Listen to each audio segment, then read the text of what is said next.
Are you a business owner looking for real advice and input? You're in the right place. From concept to launch to growth, funding, and beyond. Welcome to Startup Hustle with your hosts. One once sold a business for $150 million. The other, the author of $1 Million Bedroom. Here are your hosts of Startup Hustle, Matt DeCoursey and Matt Watson.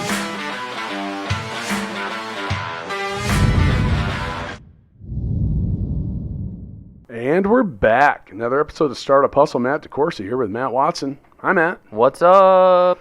Just doing my thing here for another episode of Startup Hustle, which, by the way, is brought to you by Fullscale.io. I'm just hustling. I know. That's what I like about you, Matt. Every day. Every day, hustling. Well, we have someone here today that is familiar with that hustle. I'm going to go ahead and introduce Jim Brown, who is the president of MD Matchup. Jim, what's up? Nothing. Thanks, guys, for having me in. Yeah, we're going to talk about all kinds of stuff today. Jim does lots of things and has in Congress with some of the health topics that we've had lately. We're going to talk about how they have like Match.com for doctors and patients. Yeah, it's certainly operates a lot from a consumer level, like any of those, like a platonic dating site. So I don't think from a user experience it's that difficult to navigate it, but it's been a lot of fun building it. We'll talk a lot more about that in the coming moments. Now, you know I love it when you're interactive, so go to mdmatchup.com and you can learn more about it. Matt, have you had to find a doctor or service care provider recently? Nope. I mean, I talked to my primary doctor not too long ago about, I did, about a specialist, and then they recommended one. So how'd you go about, you talked to a doctor and then they said? Yeah, they said, oh, you need to go to this place. Let's go to this. So you guys do things a little differently, Jim, right? Yeah, and the product that we've developed right now is in the primary care space, but the technology and the concept works, whether it's specialists or primary care. And depending on what state you go to, and nationally you're talking about 25 to 30% of any given demographic is undoctored. And so they don't have any primary care relationship, and it's could be because they've just moved there. It could be because their doctor has retired, which you're seeing a tremendous amount of the turnover in the doc population. And most people, when they go to find a doctor, they will ask friends or family. They will jump online and just say primary care doctor. And our theory was that it should be a little more interesting and a little more in-depth to find a doctor. And if you could find one that you matched up with personally, that you'd be much more likely to go see that doctor on a regular basis and more likely to comply with whatever regimens that they put in front of you. And so we set out to build a platform where people could go in, and as you alluded to, like a dating site, they could put in information about themselves, answer questions about themselves. The physicians in the system that we work with answer questions about themselves. And then there's an algorithm on the back end that matches you up based on your behavior and the way you want to learn about healthcare. What are some of those questions that you'd be screening for to match someone up with? You know, what's interesting as you go through the quiz, it's a lot of stuff that you wouldn't necessarily think about, but it's a lot about how you interpret your own healthcare and then how you interpret the healthcare for those that you potentially take care of. And so it's an algorithm that's been working in the healthcare space for well over 30 years. And it asks a lot of questions that may seem a little bit out of left field. At the same time, the provider has answered an additional 16-point questionnaire, and what we're looking for there is the type of patients that they want to serve. One of the other issues that we see in healthcare today, primary care or specialty, is a lot of doctor fatigue. So again, on the consumer side, what we're looking for is to make a better match so that you would go more often, comply to protocols.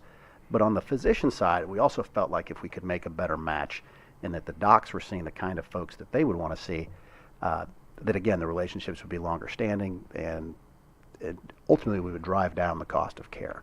What is doctor fatigue? So what you're seeing in healthcare right now, again, the healthcare, the schools are not producing the doctors at the rate that doctors are retiring. And because there's become more and more squeeze on margins, you've got big healthcare systems buying up primary care practices. All of that has led to doctors working longer hours, and they have had to make a major transition in the last 10 years from the way that they had already done business to now all the things that came along with healthcare reform, none of which are bad, not making any judgments on those, but it's changed the way that they've worked. And so a lot of physicians are saying, hey, I feel like a computer programmer. I'm on here filling out forms and CRM systems when all I really want to do is see patients. It's all about speed now. They gotta as quick as possible. Yeah, get so they're from they're patient to yeah, patient they're to patient. triaging people at a really rapid rate. They don't get enough time to spend with them, and the consumer feels that, right? So Well, in general, I feel like my generation and even younger generations also don't have a lot of loyalty to anything anymore, probably including our doctors. Yeah. Where like my mom and dad would probably go to the same doctor till the day they die and would never change. Yep. I feel like the younger generations have no loyalty. And you see where, to some degree, they don't have to, right? They can go to CVS or they can go to Walgreens or Done it. God willing, they don't have Urgent care. They don't have to Done go. it. They don't have to go at all, right? So Done that too. Well, sometimes you get forced to switch too, because like as much as people like to jump around to different jobs,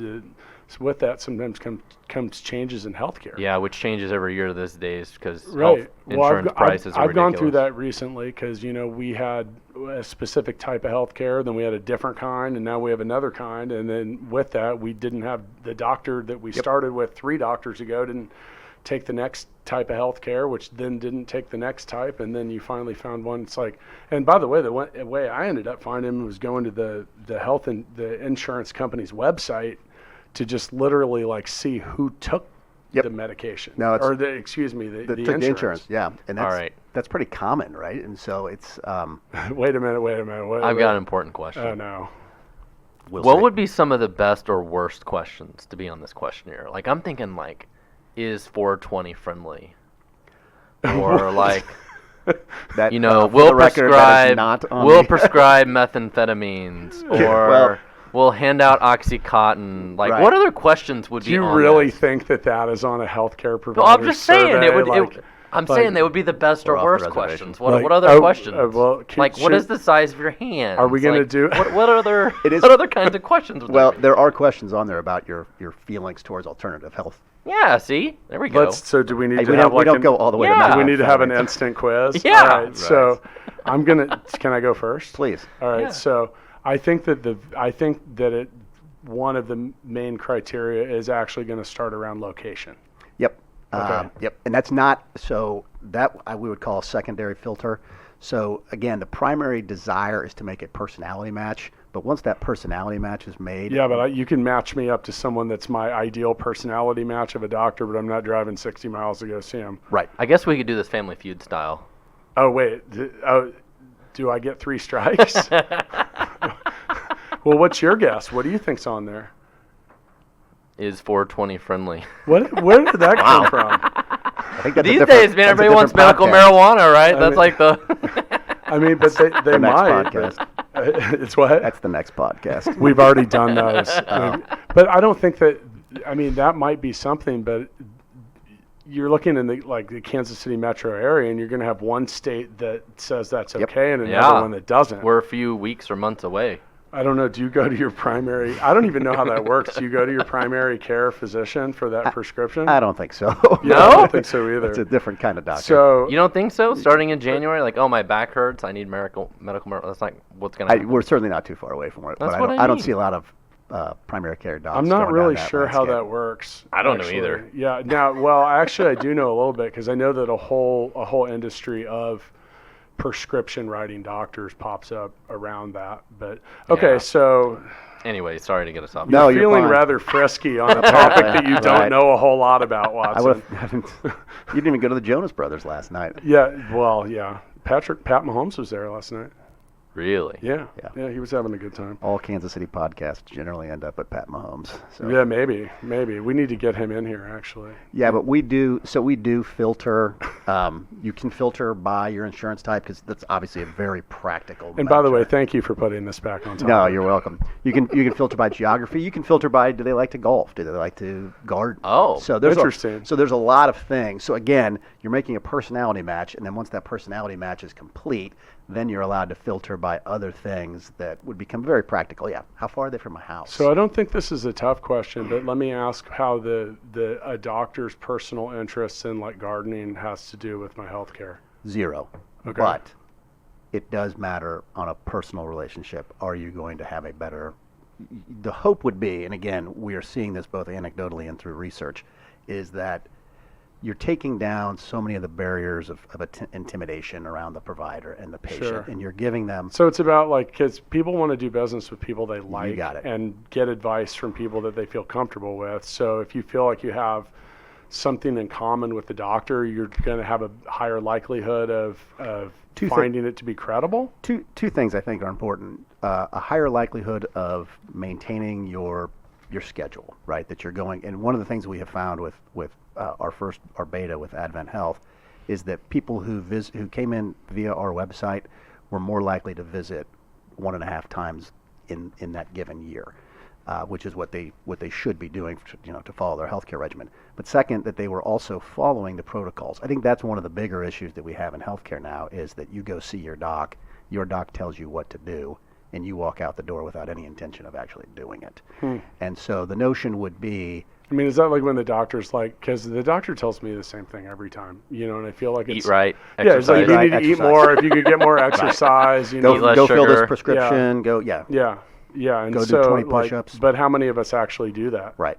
We were talking about that with a recent guest. It's like, we all know how to be healthy, but we choose whether or not we want to follow that advice. So, okay, well, so I'm Mr. Watson. Would you be more likely to take advice from a doctor that you liked, or are you just all about business and you're like, you know what, this guy knows, or lady knows? I do appreciate having some sort of relationship with the doctor. I use a direct care physician, so I can text him at any time and have a little more relationship with him, which is nice. As opposed to, we have this trend now, as we discussed earlier, where it feels like doctors have like 10,000 patients and I don't know any of them. My doctor, I think, only has like 300 to 500 or something like that, and that's his model because he does direct care. So every time I see him, he knows me, he remembers me, stuff like that, which I appreciate, which is great. So yeah, if we all had the luxury of having a doctor like that actually could even remember who we were, Right. That's the first part of the first challenge, right? Because it's one thing to have things in common with a doctor, but then they see so many patients, they don't remember who you are anyways. Like, that's part of the problem too. But Well, and again, that's the flip side of the relationship, right? Is again, when we started this, the whole notion was consumer centric, right? Like, let's do this on behalf of the consumer so they can find a better provider. But the alternative has proven to be true as well, which is the doctor's happier, right? So if you're a doc and you're seeing people all day and you're telling them to lose weight, exercise more, take this pharmaceutical regimen that we've prescribed, and they never do any of it, well, what's your patient? What's your satisfaction like? That's got to get pretty maddening, because Do doctors actually report that they feel a sense of frustration that their patients aren't doing what they ask them to do? Yeah, and again, and this is a podcast in and of itself, is to talk about the fatigue that's happening in healthcare now with primary care docs, and then again, you compile that with the notion of there's so many docs retiring, right? So it's the situation's only worsening, at least at this point. 5 years from now, maybe that pendulum will swing back, and med schools will be kicking out enough students that we can fill back that pipeline. But there's a lot of retiring docs, and there's a lot of doc fatigue, and there's a lot, and again, so many of them had to make the choice between, I'm going to sell to a large healthcare system, or I'm just going to retire. So my sister is an anesthesiologist, and her husband was an ER doctor, and he did that for 10 years and quit and became a teacher. Yep. And if you talk to him, his name's Chris, and he's actually does some work with the CDC, and he does. I don't want to say he completely quit being a doctor, but he quit being an ER doctor. And you talk about doctor fatigue, he'll tell you, if you talk to him, he'll say, well, you can't really live a normal life when you see a child die in the ER. You can't just walk out and be like, oh, it's 5 o'clock, I guess I'll go home and play with my kids now. And it's like a really weird thing. And it was, we've talked about, it doesn't matter how much money you have if you're not happy. There's no real, flavor around what's going on. So I've experienced that feeling of doctor fatigue firsthand. Now, many people, went to a great school and all those years put in that. Yep. And then you're like, you know what, man, this is not what I thought it would be. Now, I guess the struggle is real there. So What are you pointing at? I just want to see this paper. Oh. Yeah, for sure. So, with that, Jim, let's back up for a little bit. So, and once again, go to mdmatchup.com, check out what they have going on. Watson's analyzing the sheet here. But with that, now, and this is kind of an ancillary fact. Now, Jim, you actually have a background in advertising as well. Yeah, that's correct, and that's really where the incubation of this came from. Is we have an advertising agency, MBB, and we have worked in the healthcare space for since really the early '80s. And one of our clients came to us with the problem about we want to generate additional volume in our primary care practices. And again, this problem has come about because so many healthcare systems have purchased primary care practices. So I didn't even realize that was going on. Did you, Matt? Explain that. All the acquisitions. Well, you're talking like about Matt, buying actual doctors' offices, like small practices? Yeah, small practices, and then that practice may stay in the office that it is, or they may move it to a different location. But again, what's happening with when Affordable Health Care Act was passed, it put a tremendous financial burden on providers, small practices, to purchase the type of software that would make them compliant with the ACA. Regulation drives the... Yeah, and so a lot of these... It's too hard to do business. A lot of these docs said, forget it, I don't want to do that. I'll tuck myself in under a larger healthcare system. And so when that happened, now the hospitals that historically had been marketing only to those primary care physicians to help build volume inside the health system, had to start marketing primary care practices. And again, if you can drive primary care in your geography, in your trade area, theoretically you should be able to drive secondary care, specialist care, and ultimately, filling up the beds inside of the hospitals for procedures, et cetera. So a lot of healthcare systems found themselves in the business of having to market primary care organizations. And so that's, again, one of the reasons that we came up with MD Matchup, and one of the reasons we've been able to scale it to other systems, because a lot of both healthcare systems and insurance companies are sort of facing this issue for different reasons. Healthcare, if you're a big, like CHI Health is a client of ours.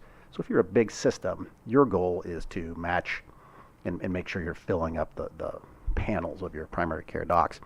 If you're an insurance company, you've got sort of the same interests, but it's probably a little bit more on making sure of consumer satisfaction and that the customer's getting to the right doctor for them. So I think consumer satisfaction's like not something that goes along with healthcare. Historically, no. Yeah, like people are like historically pissed about so much of it. I don't understand why I make an appointment at 10 a.m. and then see the doctor at 11:30. I've actually left a doctor's office, like been sitting in a waiting room, and like I get to a finite point where I'm just not going to sit there anymore, and I've left. Yep. I've done that twice in life, and it's funny because it takes them, it's almost as if they didn't even notice you were gone. Yeah, well. And they'll call you like 5 hours later and be like, hey, did pal, you leave? Where'd you go? Be like, yeah, well, you left me sitting in this room. Yep. Like, for an hour. And it's changing. I mean, that's changing. It's not changing overnight. And you're seeing, MD Matchup is but one of literally thousands of healthcare startups that are trying to drive consumerism into the space of healthcare. So those stories should become fewer and further between, but clearly they still exist. And particularly, it's interesting. We talk a lot about access to healthcare. And I think a lot of times what people think about when it's access to healthcare is they're thinking about urban areas with high percentage of the people who are non-insured. I will tell you where access becomes more critical and more difficult is when you get into rural areas. Yeah. I mean, you'll go out to these counties, and we're this podcast is originating out of the Midwest, so you'll go to counties in Nebraska or Kansas or Iowa where people are driving 2 to 3 hours to find a doc. Now there's technology, again, virtual care, things of that nature that are helping to change that. But man, if we have a crisis in healthcare in terms of access, go to Western Kansas. There was people that were in my sister's KU Medical Center graduating class that went and they'd go to Great Bend, Kansas or something like that because they're so hard up for doctors in some of those communities that the communities would pay off the the medical school loans. Yeah. Like that was part of the incentive. It's like if you come here and you're here for like 4 years, that they will incrementally pay off your student loans. So there was, and well, it was a draw because those are. It's big money. It's big. Yeah, and then another thing too is like, and I'm talking with my sister and her husband about, they both went to Notre Dame, private school, expensive, and went to private school after that. And these doctors, they run up a big it's crazy. bill. Yeah. A big bill. Like it's like a second mortgage. So well, back in the theory of Family Feud, Matt, and you drew a big for your match question, so that makes it my turn because I understood that some of the personality stuff, but if we were discussing the and maybe it's just a simple question of, do you I'm curious about what the alternative medicine. I feel like alternative medicine's a hot topic right now. Yep. And some of it. I mean, a lot of different things. I would want to not go to a doctor that would be highly likely to prescribe me something very addictive. Yep. Like, and I've seen opioids. I've seen that occur.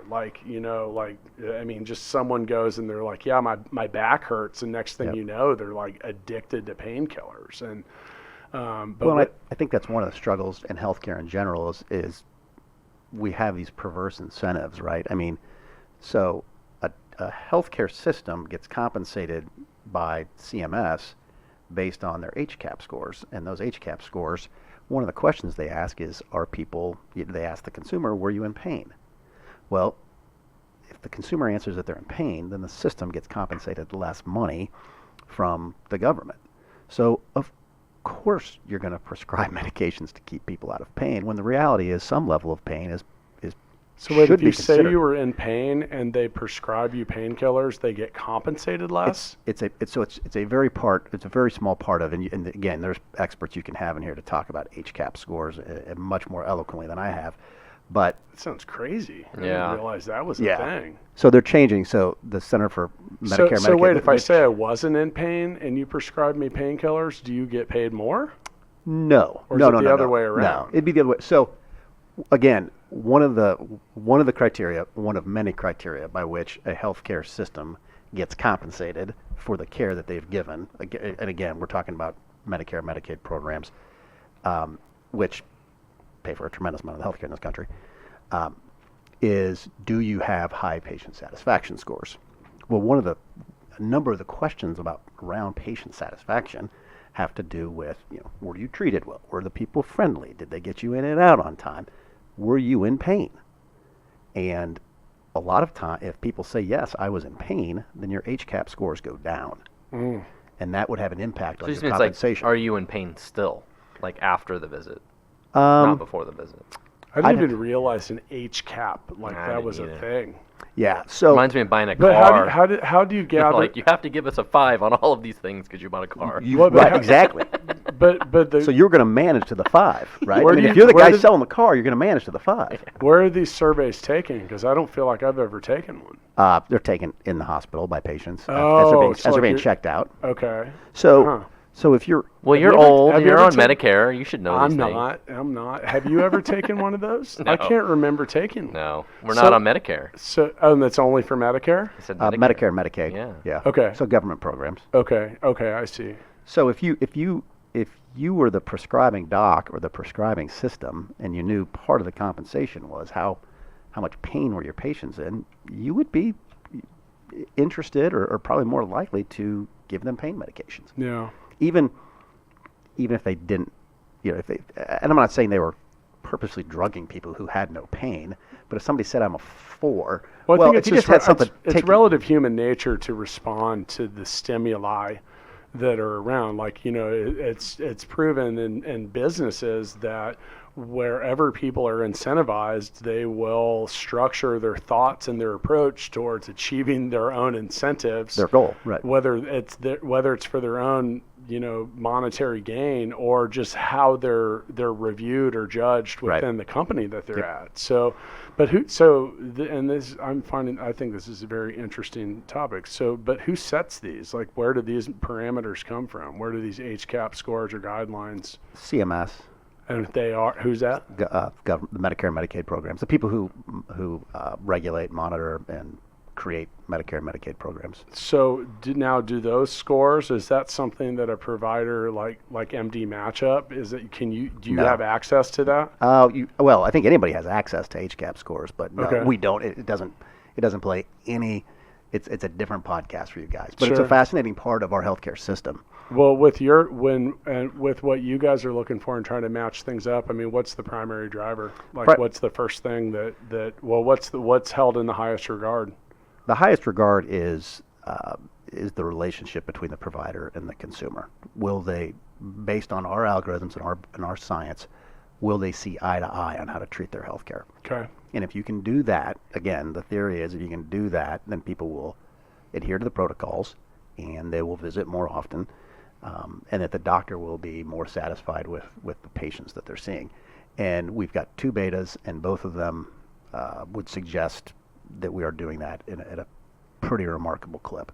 We're driving a lot of revenue and a lot of net new patients. One of the things that was fascinating about our install here in Kansas City was we expected, when we started to market this and we opened it up for people to take the quizzes, we expected that we would drive new patients to the healthcare system. In the first 18 months, we drove about 800 new patients to the system, which had a significant impact on revenue. What was more interesting and maybe a little bit unexpected is we helped recapture about 800 patients for them as well. And when we say recapture, what we mean are people who had gone historically to Advent Health, but who had not in the last 2 years. So they basically churned out of the system. Either they didn't do anything at all, or they had gone to another healthcare system. Or they're healthy. Or they were healthy, yeah. Or they're healthy. I guess that's true. Yeah. So, Could be. Matt, do you go to the doctor like a lot? Like, I mean, do you? Because I don't. Twice a year, maybe. I mean, I go for so my doctor will call once a year, and they'll be like, "You got to come in," and they take my blood. Yep. And then they don't call, and then I get a letter in the mail, and it has like a sheet of paper that's got like a bunch of shit that I do not know anything about, and there's a number on there, and I call, and they're like, "You're within the normal ranges." I'm like, "Of what?" Thank you. Right. Like, of what? Well, actually, once they called and they said, "You're normal." Yeah. I mean, it's funny because my wife will just the blood. She'll say, "How'd the doctor go?" My wife's always worried that I think she just doesn't want me to fall over and die. Your wife gets up and runs like 100 miles every morning, and she probably has like all these health problems, and you don't do anything, and you're probably perfectly healthy. No, well, I believe the way that works? No, she doesn't have any health problems, but definitely healthier. I think she's just more concerned about like the. I think it's funny though that stress. Way. It does happen. You see these guys are like 50 and they smoke and they have like all these terrible. And they have like perfect cholesterol and perfect. But I don't. I mean, I don't smoke. I don't do anything that's like that. I mean, I rarely even drink. But I think so much of that's just genetic. Yeah, So, absolutely. Matt, let me ask you a question. Have you ever had a really bad doctor? Because I have. I've never had a terrible doctor. This is Jim. I've never had a terrible doctor, but I've certainly had doctors I didn't get along with. Yeah. I've had a doctor that I thought was just terrible. Nothing in life is good or bad until it's compared to something else, right? Yeah. So I've had doctors, and they seemed like they were good at the time. That doesn't mean there wasn't somebody who was like light years better, and I didn't know. Now, one of the specialists I've been to recently, I felt like didn't really help me do a very good job of diagnosing my problem, and I don't think was the best doctor. So when I lived in Indianapolis, and I don't remember the guy's name, I went like 3 times, and I remember just thinking, on the second time, I was like, how is this guy even a doctor? Like, I mean, I was just shocked, I really was. And then the third time I went, I was like, there's just no way I can come back here. I remember thinking like, and by the way, that was the same place that I walked out of. Now, maybe that had something to do with it. Like, they let me sit in a room, and I was there for over an hour, and then I was like, you know what? I'm out. But I mean, that might have had something to do with it. But I remember just thinking, like, now on the flip side of that, I had another doctor that and I understand doctors are busy, but this guy always made, he just like, it was like he had a good way of slowing things down. Because, like, they're in a hurry, but he'd come in and and it kind of took me back, because he'd be like, so, is everything going well at home? I'm like, wait, what? Right. You cared enough to ask. Yeah, but and just like kind of asking. And then my current doctor, I find it to be interesting, always asks me if I wear my seatbelt. But you know what? And I asked him the last time I went, I was like, okay, why are you always asking about the seatbelt? And he goes, well, it's my job to help keep you alive, and you actually have the greatest chance of dying at your age in a car accident. I know somebody that happened to just 2 or 3 weeks ago. But yeah, that's great. But if you think about it, it's like, what? Yeah. It's just a weird thing. And like, but I thought that was a pretty reasonable answer. He's like, so if me saying something to you and bringing that up, I was just thought, what a weird question. Yeah, right. And then, then also my dentist does your dentist do like a weird like cancer check? They like do these like throat things. And I asked the doctor, I said, last time I was like, do you ever find anyone? And he said, it's like, I've found it twice in 20 years or something like that. But he goes, finding it those 2 times makes it all worth is well worth the 5 seconds it takes me to do that on everybody that comes through here. And I was like, oh, wow. Wow, fascinating. I mean, think about that, like a level of like diligence in like 20 years. Of people doing that care, something. that actually care. Yeah. I mean, and now that said, like, I thought about it like my doctor with the seatbelt thing. I'm like, that's not a standard medical question. There's not a little, can I measure that on MD Matchup? Will they ask if I'm wearing a seatbelt? That's not one of the questions presently, but it might need to be. But you are honing in on sort of the issue here, and you brought up dentistry. We're going to take this to the dental arena as well as to the veterinarian arena, because so many of us make our searches in extremely simplistic ways. How far are they from my house, and do they take my insurance? Sure.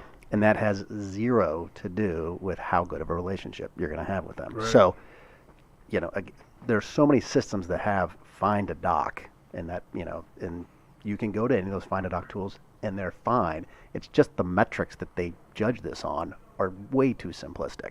Sure. And so, again, if you knew that you had a dentist that you were more inclined to, be like, and if you knew that you had similarities in the way you thought about healthcare, and you knew you had similarities in other things that you did. I mean, there was a story of one of the docs at Advent Health who, just based on where their geography was and their years in the business, they were only seeing 70-year-old males and females. We had an individual take this quiz, and the doc himself was young. Individual took the quiz, 24-year-old man showed up, and he's like, that's the first time I've ever seen anybody under 30 years of age. And he's like, I love it, because he's under 30, the doc was under 30 years of age, and they both like to fish. So they immediately had a relationship that made the doctor happier and made the patient happier. That's an interesting way to look at it. Now, it's funny you talk about dental, like so many people are afraid of the dentist.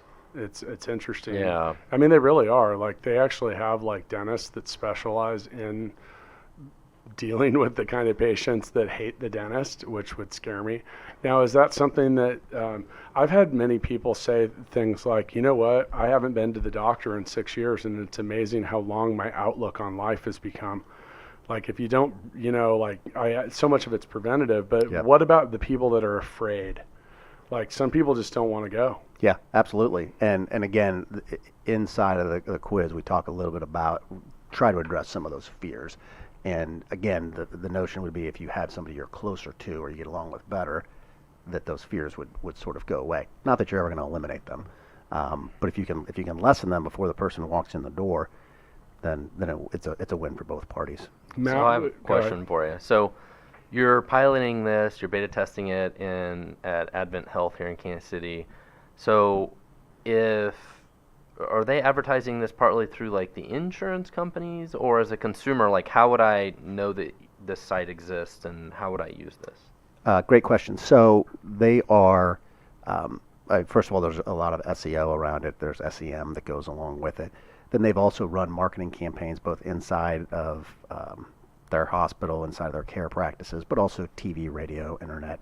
So yes, there's a certain marketing element to this. So they're just spending money promoting this website that you have built for them that does all of this. Correct. But they're the ones that are promoting it.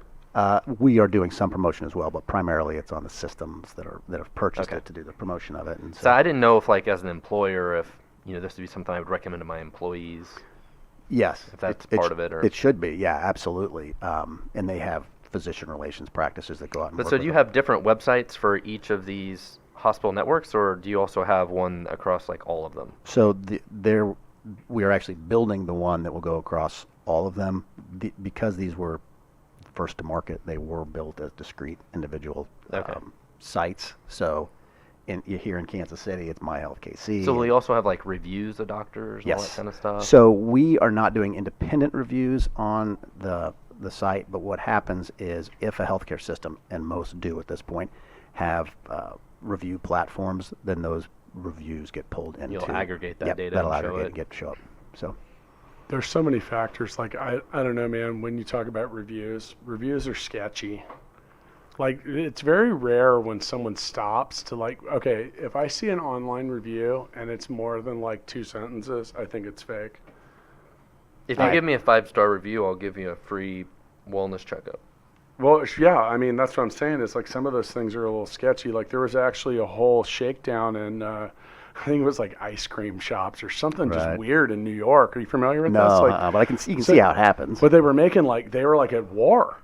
And they were like hiring, like the same way you talk about SEO or whatever. There's like companies out there that just have like a shitload of Google accounts and will like vote you down. Engage in. Well, they'll vote you up, they'll vote you down, they'll just do different stuff. But they started looking at it and like these God, I feel like it was ice cream shops. They had these unusually high number of reviews. Yeah. Like, what ice cream shop has like 1,200 reviews? Matter though, man. They do. They do. In the healthcare space, a lot of systems don't rely on the Googles or the Yelps of the world.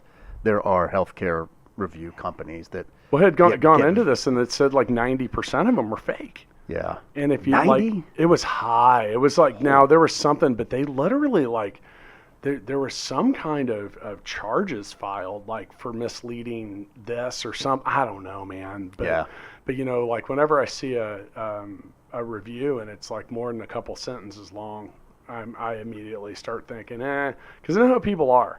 Yeah. There's that old adage, that an angry customer tells 100 people, and a yeah. happy person tells one. Yep. So, that's what I'm saying. If it's just like, I get it if someone's like 5-star and they're like, great service, cool place. Like, I buy that. I buy that. Mm-hmm, I think that when you get the ones that's like, 800 words and you're like, who really sat down to type all this out? And if you have that kind of time on hand, would I really care what you had to say anyway? So... Yeah, in healthcare, you get a little buffer of that because there's some organizations like Press Ganey that they make sure they vet all the reviews and they vet all the people. But so can I use this to find a cute doctor? So it's a great question and very very important. Or clearly. a cute nurse practitioner, right. Slightly less important than do they prescribe marijuana. So these are all important things. These are important things. After you do you need a medical marijuana prescription, Matt? No, because you don't partake in that. I'm wondering why you're so concerned about that.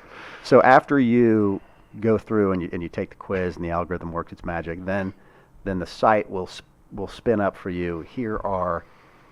It's not like there's one match. Here are the best matches for you in descending order. And they all have pictures? They'll have pictures, bios, videos. Oh, perfect. Okay. So you get to know the doc, their interests beyond just where do they go to school and what degrees do they have, but what other things they like. Again, we're trying to humanize the process. And by the way, if you want to see a whole lot of me shaking my head, make sure to go to the Startup Hustle YouTube channel where you can check out the video. So this is on YouTube as well? Yeah, it will be. Yeah. It will be. And my hair. You get a lot of head shaking from DeCourcy.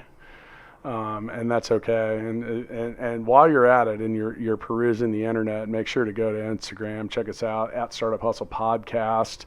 If you want to learn more about what Matt and I do together at Full Scale, go to fullscale.io. Right now, since we're doing shout outs, mdmatchup.com. It's a good place to see what's up. If you want to see some other things that Mr. Brown's involved in, you can go to mbbagency.com. Right? That's right. He's like, that's kind of it. He told me before, he's like, that's the secondary thing. But I'm like, yeah, we got to mention it. It's all good. You guys You can go on my LinkedIn profile. Yeah. Because Jim Brown is probably pretty There's only easy 4 of to- us. Right. No, really? No, I was going to say there's it's a probably like million. 4,000. Yeah. I'm the least famous Jim Brown. Yeah, so- there you go. That's a good point. Yeah. There are quite a few Jim Browns. There's a lot of Right. Matt Watsons too. I know one of them does not have a very stellar Reputation. news feed. No, What did that guy do? I don't remember. I think it was like a YouTube He's guy some or kind something of like hater. that, a gamer. He's a whatever. hater. There's been like a baseball player. And There was a Matt Watson baseball player? I think no, so, No, yeah. he wasn't any good. I was gonna say, I've never heard of him. I've never heard of him. Yeah, no, Jim Brown, I believe, won a Heisman Right. Trophy once, right? Or was that? Yeah, I think he did win Maybe, the Heisman. Certainly maybe. like the NFL rushing title. Yeah. Before OJ beat it. And you see how that's going these days. So, well, Jim, thank you so much for coming in. We Thank appreciate you. what you're doing. Looking forward to seeing where this goes with you. I think that anybody that is trying to tackle some of the challenges that our healthcare system faces and presents us with these days it's admirable. Good luck. I appreciate it. Trying to get Thank you, people guys. trying to get people to agree on a solution is always a challenge. So, see you next time. All right, thanks. thank you.